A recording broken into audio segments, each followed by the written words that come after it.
Bonsoir à tous, bienvenue dans votre journal télévisé à la une ce jeudi 11 juin. Vigilance orange, vague submersion aux îles du Vent et aux Australes. Activité nautique interdite à l'ouest et au sud-ouest de Tahiti et Moorea. À la presqu'île, la commune de Te Arapu-Ouest active son plan communal de sauvegarde avant l'arrivée du phénomène. Les habitants sont appelés à la prudence. Somac expulsé de Titioro, quid des 80 salariés? L'inquiétude gagne les rangs et l'incertitude plane. Un plan social est évoqué alors qu'une réunion s'est tenue hier avec le personnel. Perturbations et ajustements dans le programme de la Vodafone Channel Race. Les conditions météo ont obligé les organisateurs à revoir les parcours des courses. Le président du comité organisateur, Patrick Moux, nous livrera les détails en plateau. Puis du sport à l'international, beach soccer, paintball et surf, Terra Sport fait le focus sur nos athlètes hors du territoire. C'est à voir en fin d'édition avec Désiré Teivao.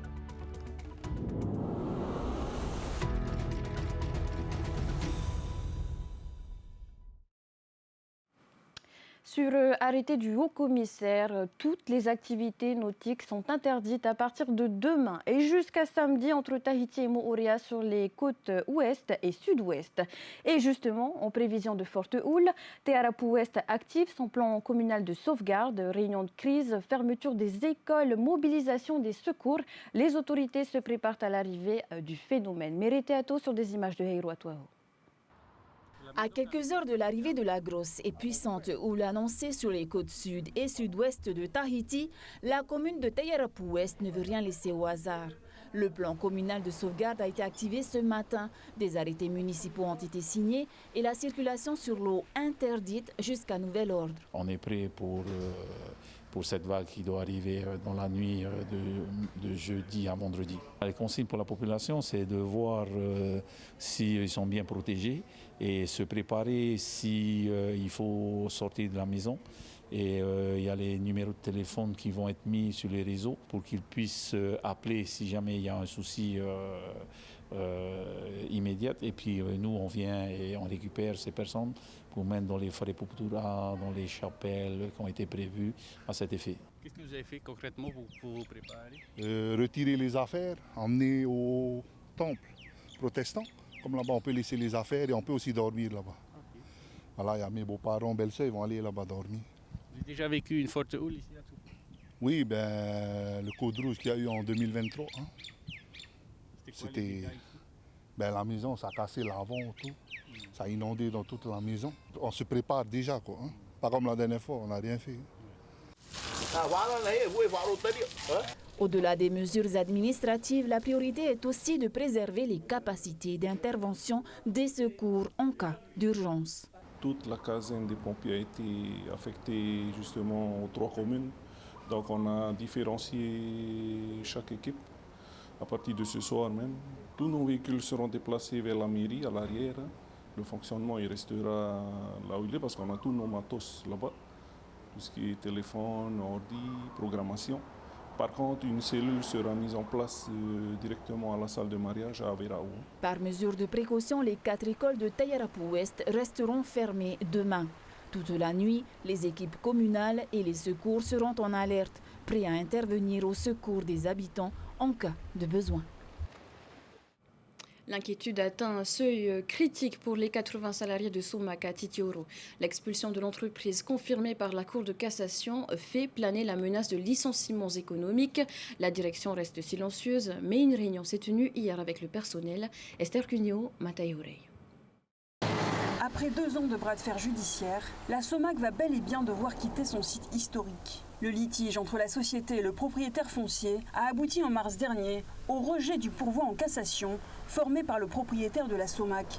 L'avocat d'une famille de propriétaires fonciers avait déjà prévenu que la société devrait chercher une solution à très court terme, car l'expulsion est définitive et la procédure engagée. L'huissier de justice qui a le monopole de l'expulsion doit saisir le haut-commissariat, lequel doit instruire ce dossier en vue de voir déjà avec les dirigeants de la société Somac comment on peut prévoir une libération amiable. Et en tout état de cause, c'est l'expulsion, mais je souhaiterais qu'il n'y ait pas d'expulsion manu militari.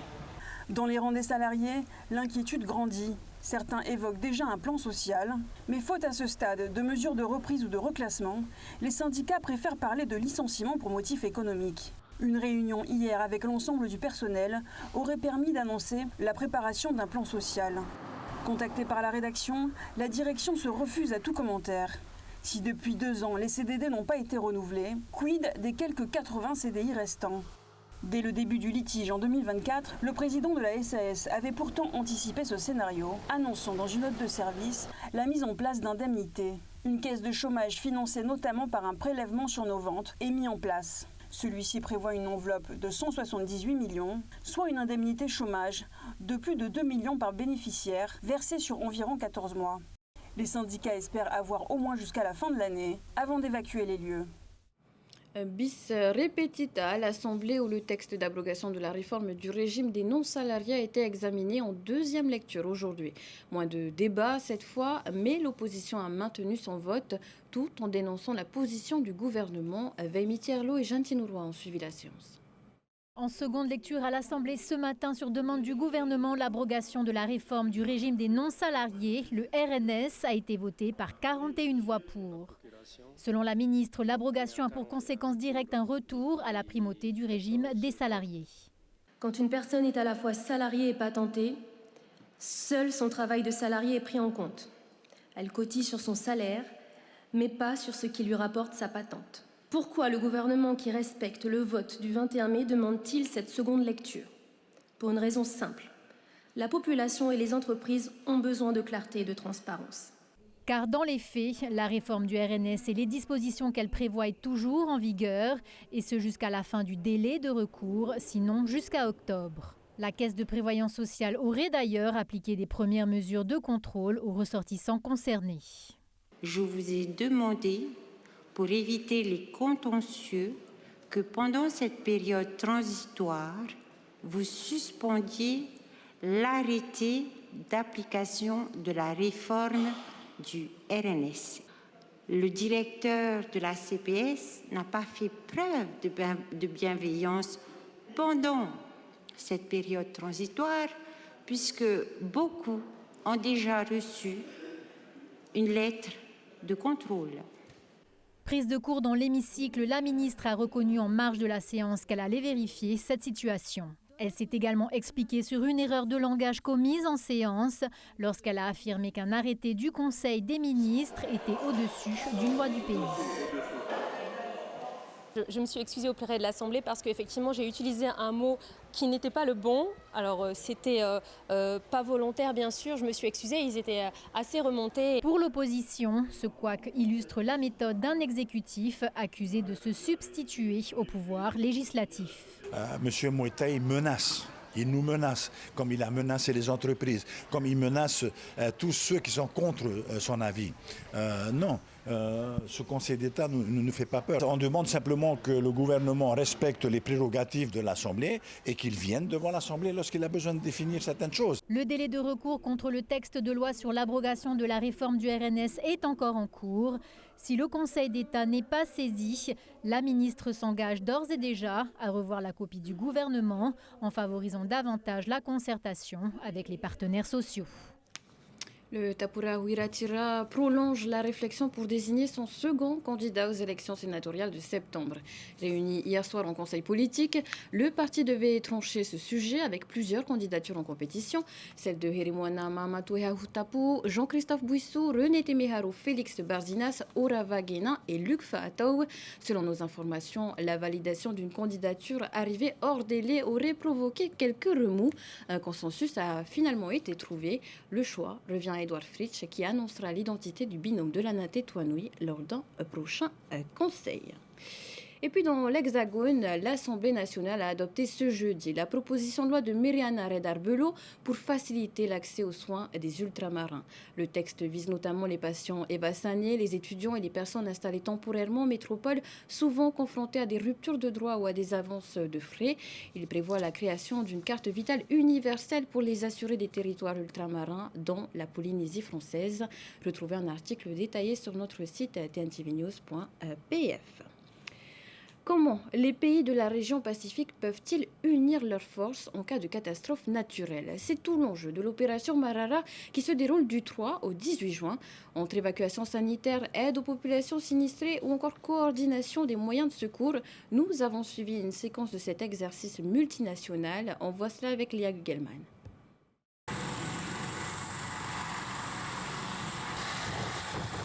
Un blessé à évacuer, un autre à localiser.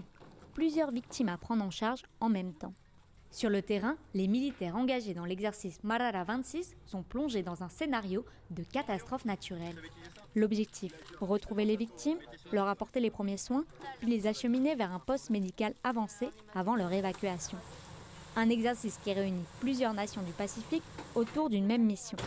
Porter assistance aux populations en situation d'urgence. On a appris comment ça marche avec tous les autres pays.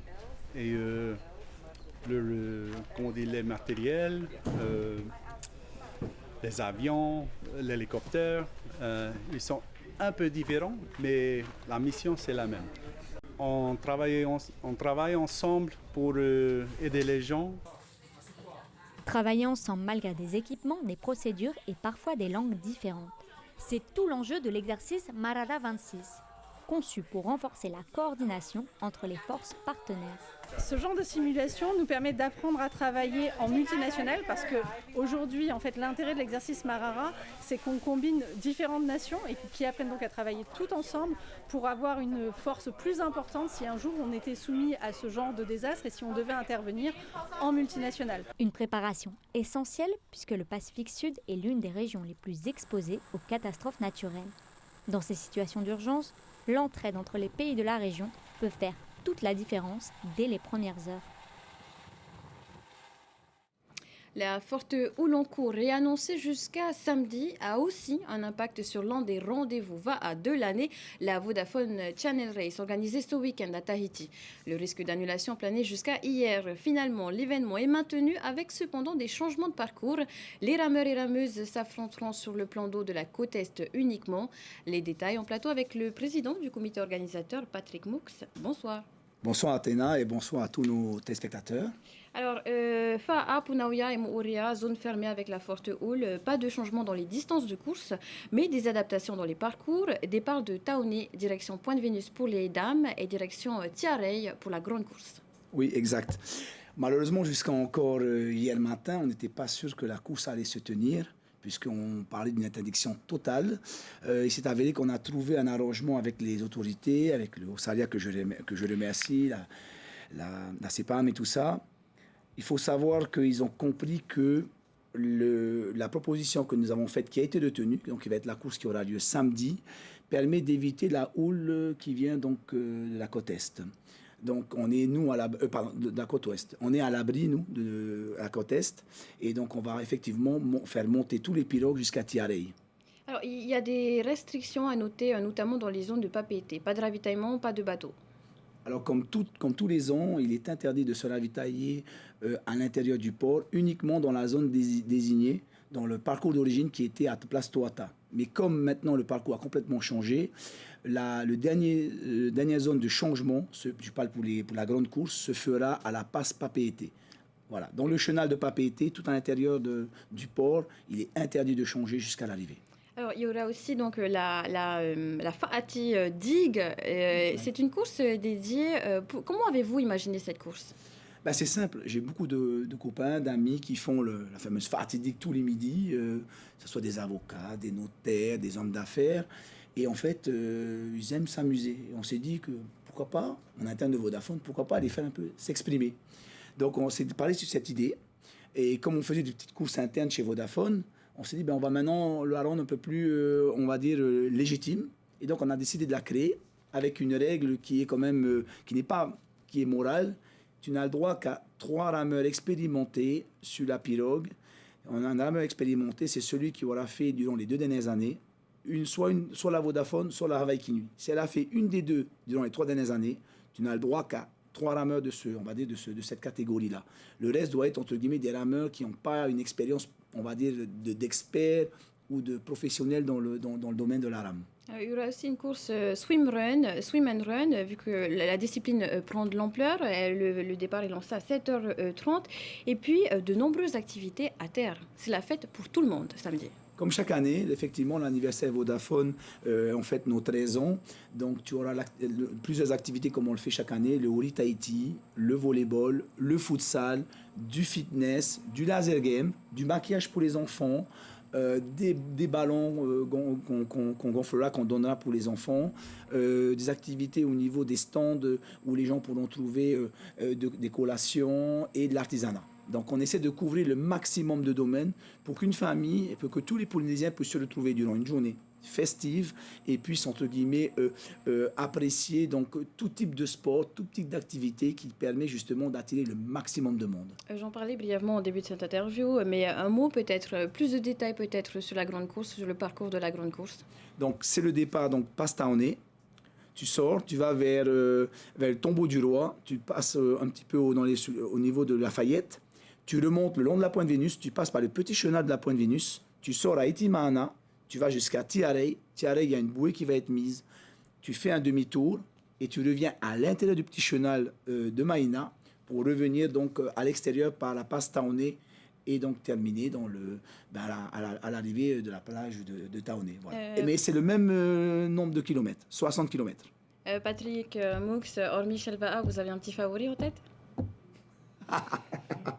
Tous les rameurs. Ils ont tous un très grand mérite parce que pour faire cette course, du premier au dernier, franchement, chapeau. Vous allez ramer d'ailleurs? La petite. La petite?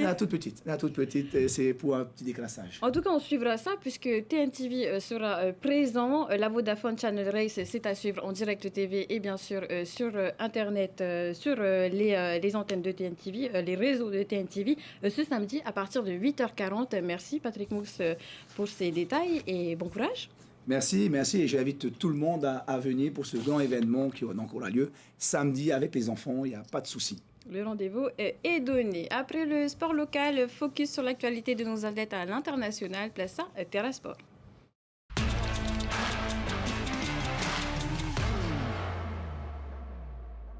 Bonne ou mauvaise nouvelle, ils gardent toujours le sourire pour mettre en lumière nos sportifs. Bonsoir Désiré. Yorana Athéna. Alors les beaux jours sont revenus en Europe. À Nazaré, les terrains de beach soccer volent la vedette au mythique spot de surf, surtout lorsqu'un Tikitoa foule le sable pour son retour à la compétition. Athéna, tu le connais et vous aussi vous le connaissez déjà. Regardez. Et le but de Bibiche. Et oui, Bibiche Herawari Salem dispute avec l'équipe Beach Team 7 l'Euro Winners' Cup. C'est l'équivalent de la Ligue des Champions, mais en beach soccer. 34 équipes sont engagées dans cette Champions League. Bibiche et ses coéquipiers des Seven sont sortis deuxième de leur groupe, grâce notamment à 6 buts de notre Tikitoa. C'est l'actuel deuxième meilleur buteur de son équipe. On le félicite pour cette performance. Une belle performance collective qui les ont d'ailleurs menés en huitième de finale hier soir. Face à Herawari Salem et ses coéquipiers, il y avait les Ukrainiens du Sunrise de Kiev.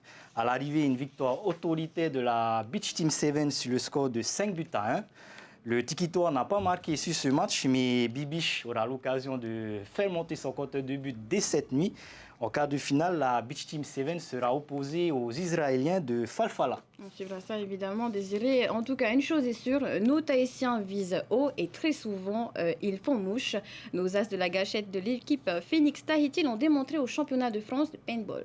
Pour la toute première participation, les joueurs du Fénois emmenés par Ralph Singh ont réalisé une très belle performance en décrochant le titre de vice-champion de France. Après plus de 22 heures de voyage et malgré le décalage horaire, ils ont enchaîné les bons résultats avec un bon début de compétition. Sans terrain d'entraînement au Fénois et face aux meilleures équipes françaises, nos Haïtos ont confirmé qu'ils avaient le potentiel pour évoluer à ce niveau de compétition. Et je vous propose d'écouter maintenant Ralph Singh, le capitaine de l'équipe Phoenix Tahiti. C'est quand même un long voyage, 12 heures de décalage horaire, donc normalement là on est censé dormir. On essaie quand même de garder le rythme et de rester éveillé pendant tout le championnat, quoi, hein. Comment ça se passe chez vous à Tahiti? Vous êtes la seule équipe? Comment vous vous entraînez? Ben ouais, on est la seule équipe sur l'île, on n'a pas de terrain, donc on s'entraîne pas vraiment à tirer sur les structures. La plupart du temps, on va faire du footing ensemble en équipe et on fait de la technique slide sur un terrain où tout le monde fait du football et tout en teuf.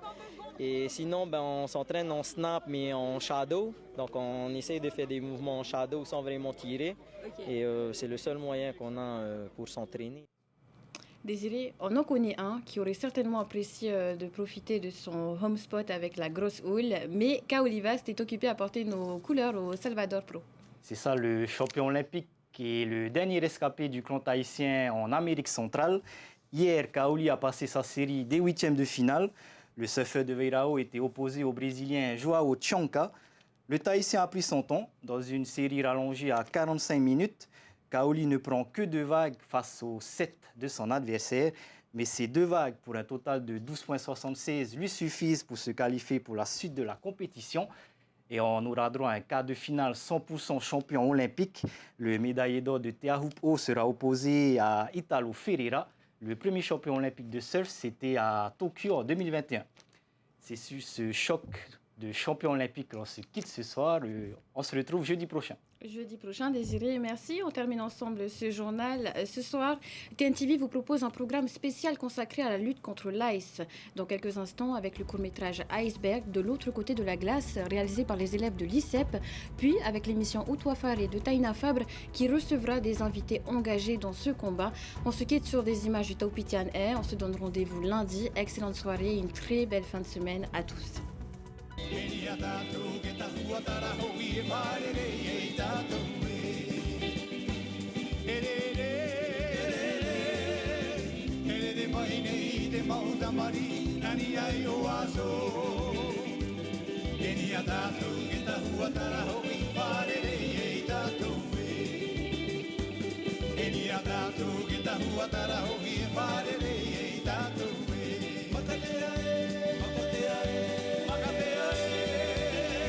No, no, no, no, no,